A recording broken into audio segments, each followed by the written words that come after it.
The time is 5:30. We'll call this meeting the Newark City Council Finance Committee to order. Members present are Mrs. Floyd, Mr. Marmee, Mr. Bubb, Mr. Cost, and myself. We do have two pieces of legislation on our agenda this evening. I'll read the title. We'll have the person speaking on behalf of the administration speak to it. And if you have any questions or comments, please come to the podium. Direct your questions to the chair. Our first piece of legislation on our agenda is to consider Resolution 1463, appropriating and disappropriating monies for the current for the municipal corporation. Director Rhodes, I think you're going to speak to Section 1? I am. Okay. And we got a 3-year commitment from the Downtown Newark Association on the courthouse fund and for the courthouse fountain. And last year we took a little money out of buildings, maintenance, and ground to make up their 2 years worth of commitment that was coming to finish that project. So we've received their second-year commitment of $700, and we would just like that reappropriated to the building maintenance and ground fund where it originally came from. I'll make a motion. Motion by Mrs. Floyd. Second, Mr. Cost. Any questions from the committee regarding Section 1? Questions from the audience? All those in favor of moving this on to full council, signify by saying aye. Aye. Opposed, same sign. Section 1 is passed 5-0. Section 2 and 3, sir. Yes. What we're looking here for is to disappropriate, reappropriate some salary and wages. These dollars come from the street department. These were two unfilled positions. One of them was the position that Mr. Prince vacated when he took the role of street traffic supervisor. We'd like to disappropriate a portion of his salary and put it into temporary services as well as road salt. And then there was an equipment operator's position that was unfilled but now has been filled, salary that we'd like to disappropriate the dollars that we didn't use in the beginning part of the year and reappropriate it into temporary services and road salt for the remainder of this year. Any questions regarding the disappropriation from the street department regarding the salaries and wages to Section 1? Make a motion. Motion by Mr. Bubb. Second. Second, Mrs. Floyd. Any other questions from the committee regarding the disappropriation of Section 2? Any questions from the audience? All those in favor of moving Section 2 on to full council signify by saying aye. Aye. That section moves on 5-0. And now to appropriate those funds to the road salt and temporary services. Any questions or comments from the committee? Make a motion. Motion by Mr. Bubb. Second. Second, Mrs. Floyd. Any other questions regarding the appropriation to road salt and temporary services? Mr. Costa. Temporary services in what? Temporary. As far as for Cutting grass. we've had, It keeps raining. Bill, I've asked you to pass an ordinance. we've been working on it. Okay. But as you see, it's raining again. The grass is just growing like crazy. So we've spent our budget a little bit heavy there. Any other questions from the committee? Questions from the audience? All those in favor of moving this on to full council signify by saying aye. Aye. Opposed, same sign.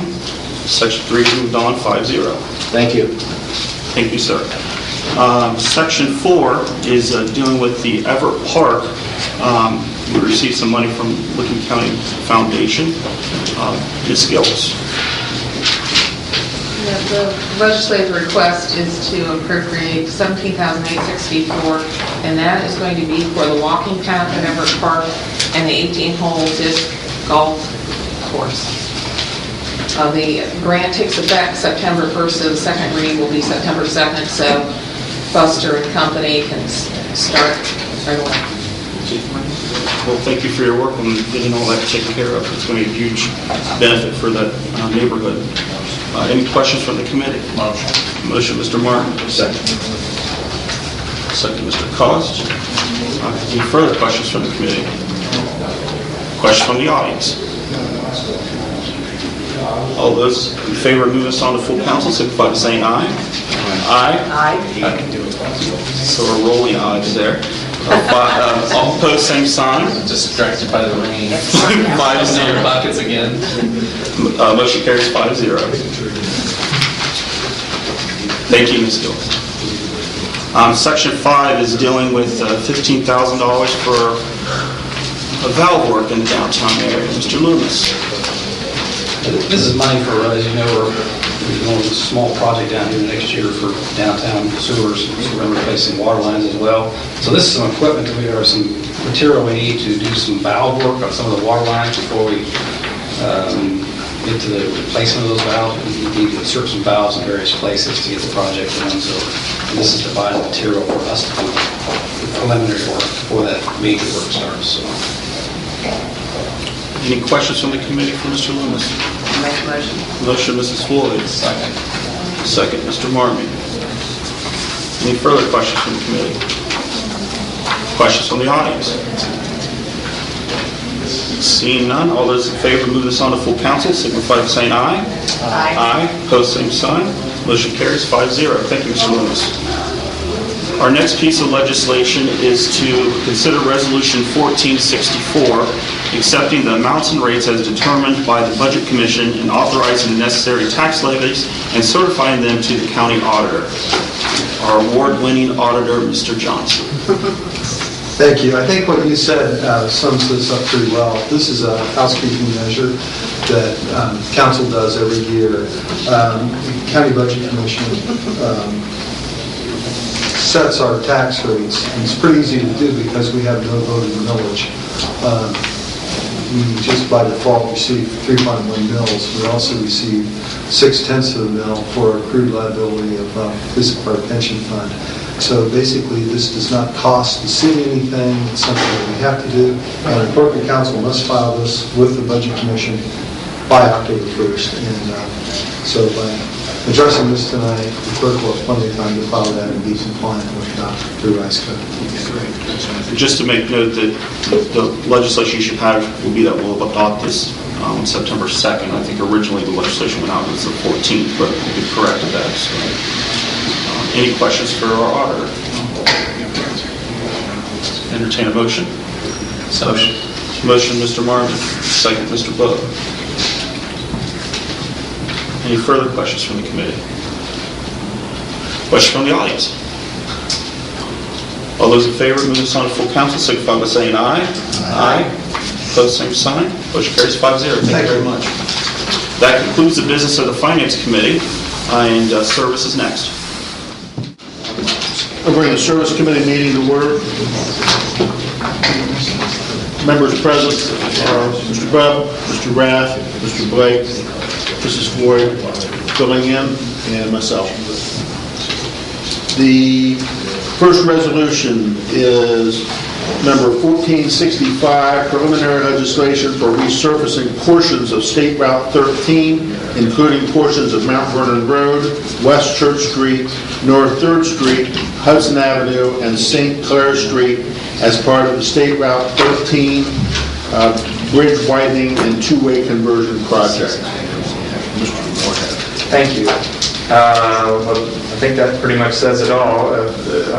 Along with the bridge widening that we'll be doing, we've been working with ODOT to cooperate with them and also do some resurfacing in that neighborhood.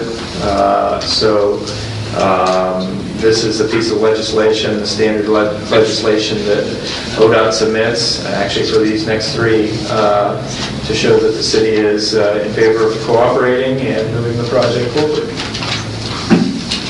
Motion. Any questions? Motion by Mr. Bub, second by Mrs. Floyd. Any questions from the committee? Any questions from the audience?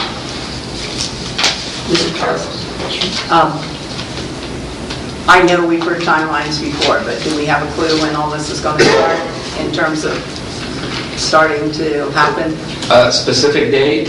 Yeah, I mean just a year or a fall or spring of a year or whatever. We're still planning for the the beginning of the bridge project in 2016, Okay. most likely summer of 2016. Okay. Thank you. Any other questions from the committee? Any questions from the audience?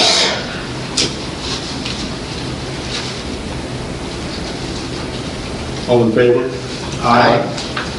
All opposed? Moves on to council, 5-0.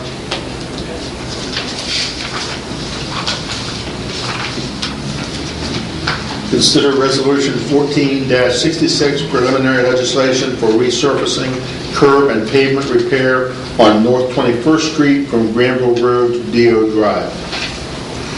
Again, preliminary legislation from ODOT for an upcoming project. Last time we resurfaced North 21st Street was in 2004, and this work will take place most likely in early 2017. Motion, Mr. Swan. Second. Second, Mr. Rath. Any questions from committee? Any questions from the audience? All in favor to move this on to full council? Aye. And all opposed? Moves on 5-0.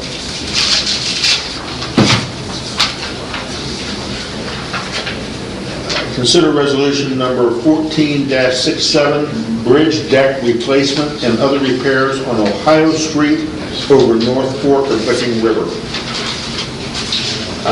Yes, this is the next bridge on our target is to do some repair work on the Ohio Street Bridge over the North Fork of Licking River. The outer sidewalks, the outer beams have some decay to them, and actually the pier caps where the ends of the concrete are deteriorating. So we're just want to cooperate with ODOT. We have some federal funding available for a portion of the design work, and this will allow us to get started with that.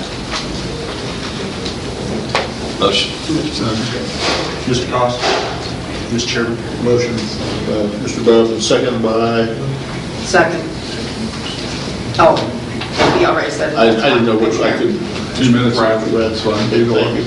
And Mr. Blake, your question? Yes, Mr. Chair. Brian, I brought this up before when we had some bridge work discussion, the idea of a bridge cap.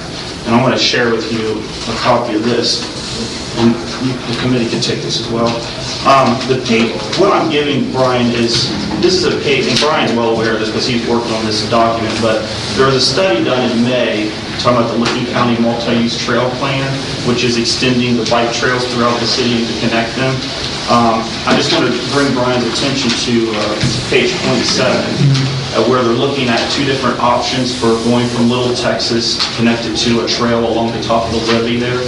Option one seems like it would go along the bridge, Ohio Street Bridge, and so I guess I would ask that maybe you consider this proposal, this bike path proposal, when whatever discussion you get into in designing a new bridge for Ohio Street. So, it seems somewhat to make sense that if it's extended on that side, maybe we can do that option one for them to help with that. So, but I just wanted to, if you had any comments, I think feel free to share. We've been working with the LCATS folks on this already, so yeah, it's definitely on our radar, and we're going to be looking at, there's a decent sized sidewalk on the north side of the bridge. We're going to look and see if there's some room to maybe widen that a little bit. But yeah, definitely on our radar, but thank you. Great, thank you.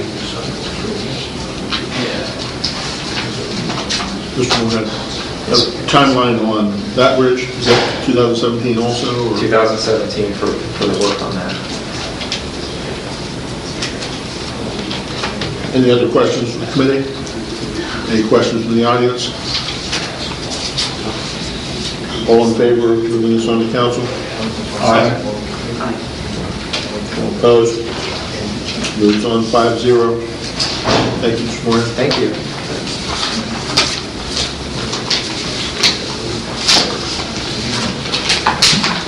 We now have a mid-year report for the Licking County Health Department. Mr. Eagle? Thank you for coming.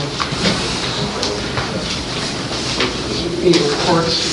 Yes, some mid-year reports. You guys may have seen this since, hopefully you've seen it since I emailed it out, but if you're like me, you get a lot of emails, so it's nice to have a copy. Yep. So yeah, the mid-year report, at the end of the year, obviously ended at the end of June, but things we had kind of year-to-date to deal with have been, we had a mumps outbreak and a measles outbreak, and those were really, in both cases, garnered national attention in a bad way for Ohio. We had a lot of cases of mumps in central Ohio. We had a couple cases actually in Licking County identified. If you remember, a lot of those cases were tied originally to Ohio State University for students there and then workers there and on out. But that seems to have died down. And then we also had the measles outbreak, which really had an epicenter in Knox County with a group of mostly Amish that had gone on a mission trip and came back, and being unvaccinated in large part, came back and then began transmitting it among at least their own community. So both of those required quite a bit of work and some education, because part of the problem with vaccines is they're preventative, and a lot of times they do such a good job that people forget that that the disease really is a real thing and has an impact. So we had to kind of get out the emergency messaging to remind people that these are vaccine preventable diseases. It's something that we just about got rid of many years ago, and if we kind of put our guard down, those things are still out there and are only a plane ride away from coming back into the United States. We did have our accreditation celebration earlier this year. We had a lot of representatives from state, local, federal elected officials. We had people from the Ohio Department of Health and all around, so that was a nice event. We did just recently hire a public information officer, and she's here, Tabitha Haynes, sitting there, and Barb Lanthorn's our Director of Administrative Services. They keep changing their title instead of giving her a raise, but she hasn't figured it out yet. So we brought a couple of those with us. Things are going well at the office. We acquired additional space on the third floor after the Education Service Center moved out, so that allowed us to do some renovations and expand and get some room to grow. So we're looking forward to continuing to grow into that space and getting some more grants. West Nile virus has been on the radar recently for us. If you remember last year, the Ohio Department of Health kind of shut down their laboratory to test mosquitoes for West Nile. We were able to, with some of our associations I'm involved with and things, able to lobby the legislature for the mid-biennial budget bill to add that funding back in. And so effective July 1st, the Department of Health had money to reopen the lab. And to their credit, they quickly did that and started accepting samples or specimens from us. So we've now had, I believe, 8 positive traps around the county with West Nile in them just since the first part of July. So that helps us because this year, especially earlier, we had mosquitoes about everywhere, and obviously we can't spray the entire county, but if you know where the disease pockets are, then it does allow us to focus those resources to really focus on controlling disease, as well as continuing to hit those areas where the mosquitoes are really in high populations. We did have a lot of traps where the mosquito numbers were much higher than what we've seen in past years. Fortunately, the percentage of those mosquitoes that are infected is still fairly low. So I think we've kind of seen that in the past where we've had fairly wet seasons. There's lots of mosquitoes, but not a lot of disease. On the flip side, in a real dry year, there's not a lot of mosquitoes, but you might have 20-50% of them that are carrying disease. So it's kind of, but without really that lab capacity, there's no way to know for sure what's going on. Doing a lot of continuing our quality improvement and our planning processes. We're updating our community health assessment. We'll be doing a new survey next year of 500 residents in the county to find out what their health behaviors are. We're working with the Community Blueprint, who's also going to be doing a survey with the United Way next year.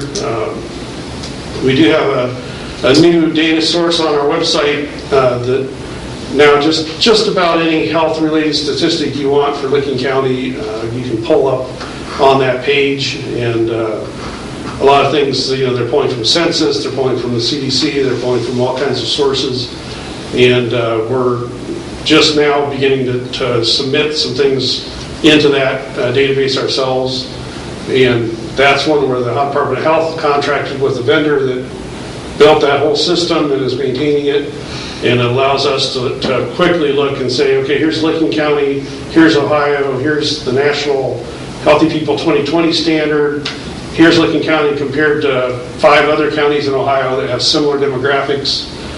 So it helps you really kind of look to see where the problem areas are, and a lot of different statistics and things that we normally wouldn't think about collecting ourselves.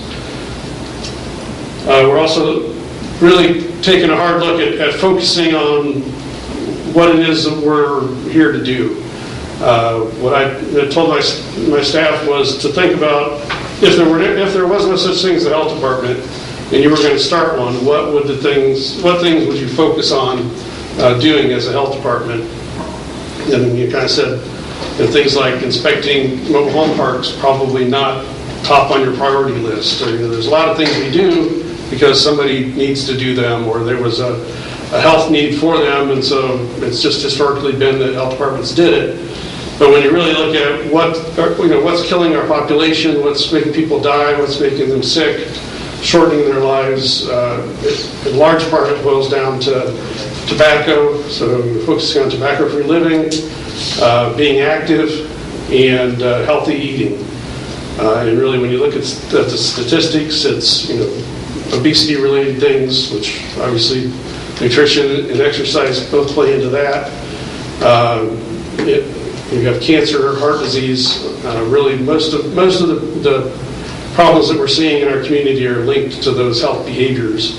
So really trying to refocus and make sure that we always keep that up in front when we're looking at what we need to be doing in the community, while still paying attention to the other things like injury prevention, other kind of health and safety issues that we deal with on a routine basis, but keeping those kind of broad. What's really the biggest health problems right now in our community, and those are the three big things. Any questions? Yeah, I have 2 for you. One of your statistics here, I noticed that immunizations have almost tripled. Any reason for that, or why that is, or any discussion on that point? No, I mean, it's somewhat cyclical as far as our immunizations from year to year. We do now accept more insurance policies, which helps out. And the children were normally covered under Medicaid anyway for low-income households. But we're also seeing some adults who now have insurance that didn't have in the past because of the expansion of Medicaid. But I think really, if anything, we will see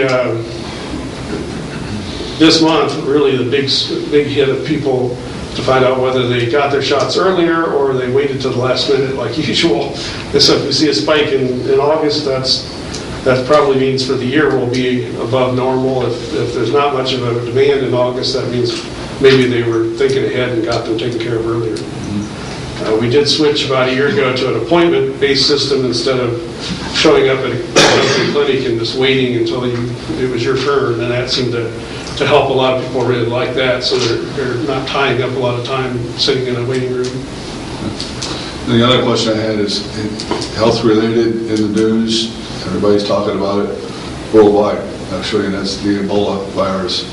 Are you hearing anything from state and federal levels, or I just got anything in place? three alerts before I got here about Ebola, but those were all about that you have to ship specimens to the CDC, what you have to go through to ship it safely.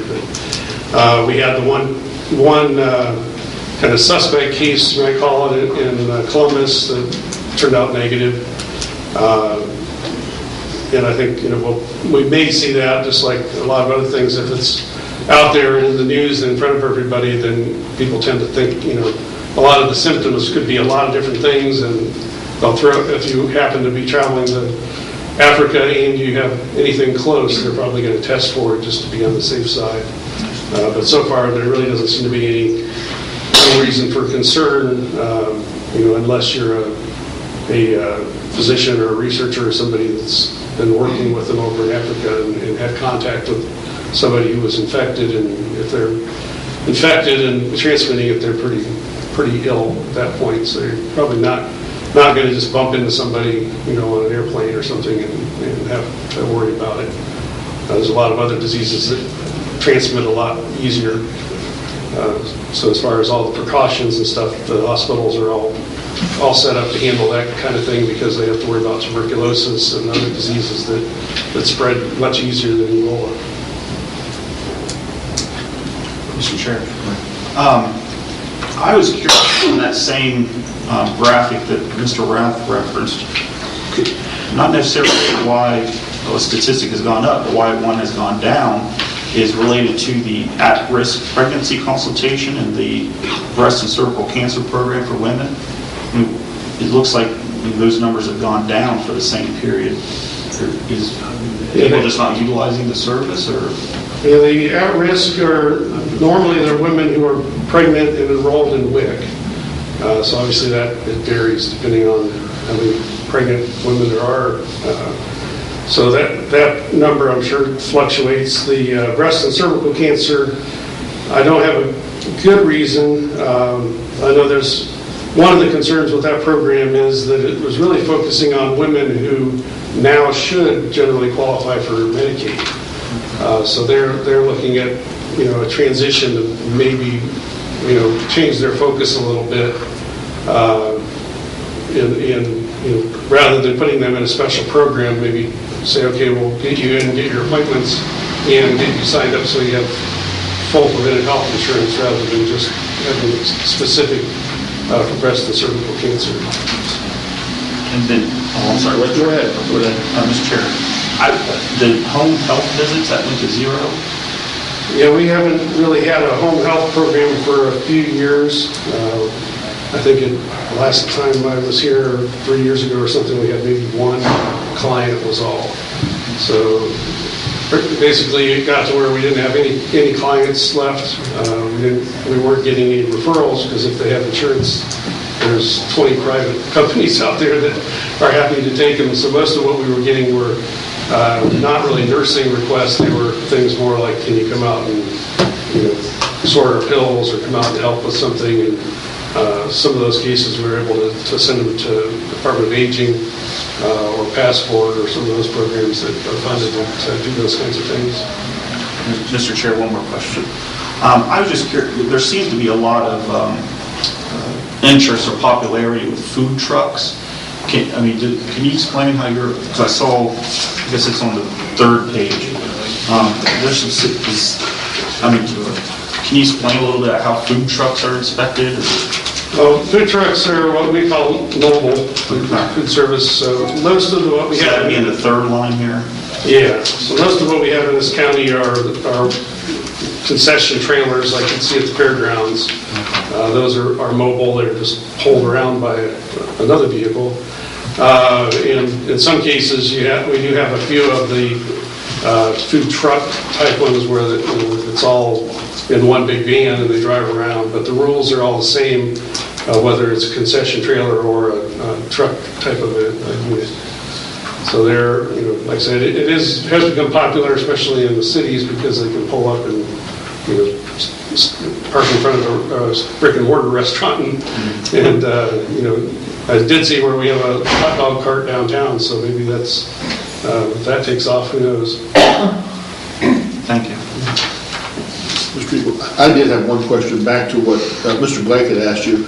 Under the Help Me Grow home visits, it said last year you had 167, and this year you have none. And under home health visits, it said you had 105 last year, this time, and none this year. So are those just simply all being absorbed somewhere else, or what? Well, I'm thinking the home health visits is not, it's an error. That's not either the wrong categories in there or that number is not right, because we didn't do any home health visits last year. Okay. What was the other? I think Help Me Grow visits were 167 by this time, and zero. So we'll have to look at that. I'm guessing that some of those numbers may be not from 13, maybe they got copied over from 12 or something, because home health, the program that we did, the grant program, now is done locally by Pathways, so that they transitioned over to there. So in fact, we don't have home health at all anymore, or we don't have Help Me Grow anymore, because that program is not run through us. So, yeah, that one I'd have to see. That shouldn't be in there at all. It should be 0 and 0. It was just a huge change. That's why. Yeah, so that may explain why some of the numbers are off there if they got pulled from an even older report. So I'll have to check into that.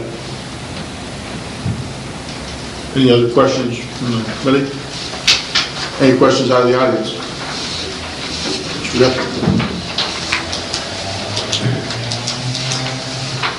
Thanks, Mr. Chairman. Mark Guthrie. Joe, thanks for your good report. I think this mic's hot, isn't it? I couldn't pay it. I'm sorry, I don't know. I think it is. I think someone pointed out at one of the meetings that it was, and that way I won't have to crowd him.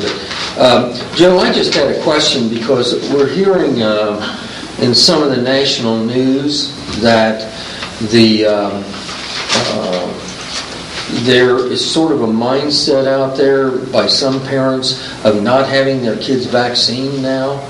And I'm wondering if you're seeing any statistics on that, and if there's anything locally you can share with us on that. Yeah, there's a couple different problems. The anti-vaccine movement that's been around for quite a while really kind of got traction when a doctor in England put out a paper in the Lancet journal there saying that he had shown some link between autism and some vaccines, and that's been quite a few years ago. There's been a lot of other studies since then. Multiple times have come out and said no, that's not true. The Lancet's since basically published a retraction of that article that said it wasn't thoroughly vetted. It's kind of like many of our medical journeys are supposed to have peers who know what they're doing review those reports before they can make it into the publication, but sometimes everybody wants to get published because it's part of their PhD or something. But in this case, that report kind of started that, and then you had some in Hollywood that picked up on it, and other groups, and now there's, like everything else, there's conspiracy websites and stuff out there. So it does create an issue. Fortunately, in our county, we do a pretty good job with vaccination. Kids are required to be vaccinated before they go to school, unless they have, request an exemption. And we have, I believe it's, I want to say 85% or so of the kids showing up to school that are vaccinated. We do have some, especially the pediatricians' practices in the county, who've been able to hit 90% fully vaccinated by the time the child turns 3, which is our CDC goal. The upside is if they miss that one, they still can get caught by the time they go into kindergarten and then catch up on the vaccines.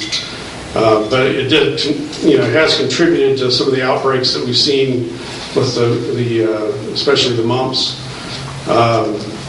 It's just a continuous education process. We had church group that was going on a mission trip that was going to the same area that the measles had come back from, and we really had to work hard to try to convince them to get vaccinated before they went, because we could just imagine them going there, coming back as they started to get sick, and then spreading it among their peers that also hadn't been vaccinated. So it seems like that, right now anyway, we haven't had any negative repercussions, but our nursing director really had to work to try to convince people to do that, even going to the church and setting up a vaccine clinic right there on site to try to make sure that we could get everyone we could vaccinated before they left. Mr. Chairman.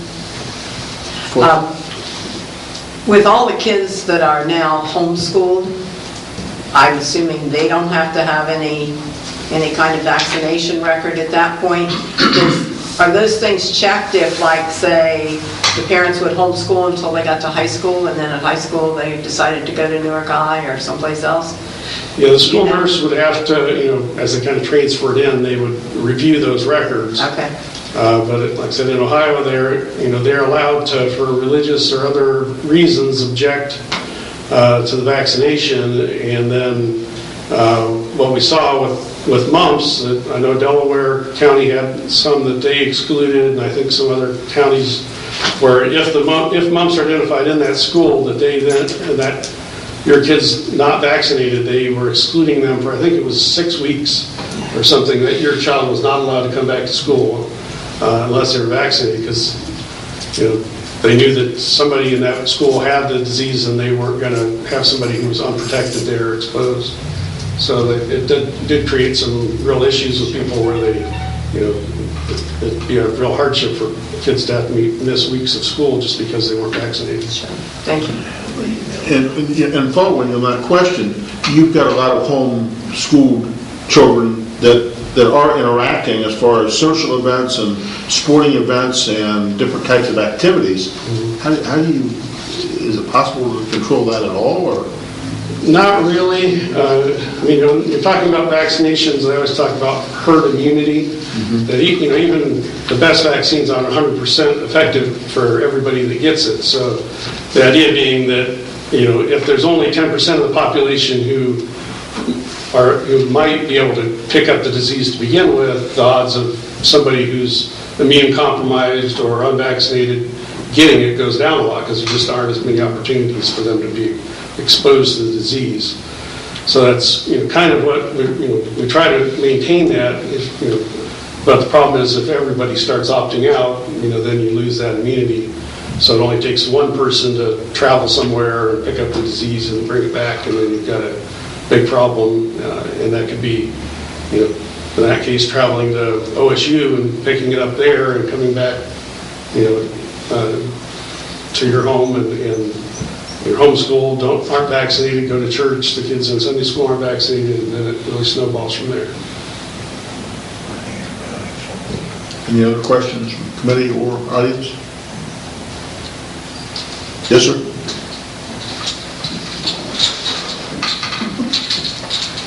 Eric McKee, 255 Upton Down Road. I had a question, and also I heard a statistic a few years ago that Americans are 5 billion pounds overweight. I would have. So, and I think probably one of the hardest things to do is to get people to change their lifestyle, their diet, their exercise level. But that is one of the most important things we need to do. And I wonder, if it might be something worth thinking about to be more aggressive at dealing with those things. You have to get in their face. If you put out an article, and you see this stuff all over the place about diet and everything, people just, oh, that's nice, I need to do that. But they don't do it. You have to get in their face. You have to stick with it in order to really make an impact on people's health. Thank you.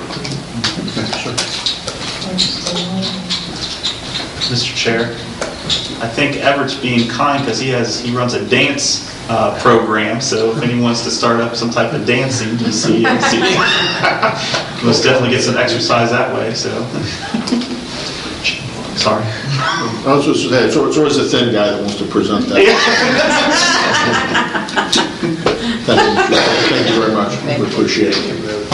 And that concludes the Service Committee meeting.